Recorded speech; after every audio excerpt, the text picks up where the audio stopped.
Hello, কেমন আছেন সবাই? আশা করি সবাই ভালো আছেন। আজ সকাল থেকে মন মেজাজটা খুব একটা ভালো নেই।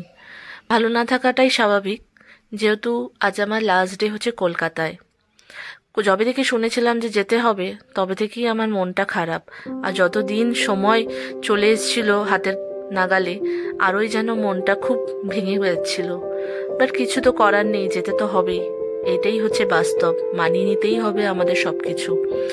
কিন্তু এত দিনে এত বছরে সবাই আমার ফ্যামিলির মতন হয়ে গেছিল, ইভেন সবাই ফ্যামিলি, সেটা বোন, দাদা, ভাই, সবার সাথে বন্ধুত্ব, হাসি খুশি, মজা, আড্ডা, রাগ, অভিমান সবকিছুই ছিল আমাদের মধ্যে। আর সেগুলোকেই খুব মিস করব। আর সাথে সেগুলোর স্মৃতি কতগুলো জড়িয়ে রয়েছে, সেগুলোই আজকে সাথে করে নিয়ে যাচ্ছি একটা নতুন জায়গায়। তো কি আর বলবো, কিছু বুঝতে পারছিলাম না। আজ আমার লাস্ট ডে, যদিও বা কলকাতায়, ভেবেও নিজেকে অবাক লাগছে যে এত বছর এখানে। মিস তো করবো বাড়ি, অবশ্যই নিজের বাড়ি।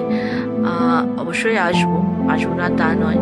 বাট কবে আসবো সেটাও ঠিক জানি না, যে কবে আবার আসবো কলকাতায়।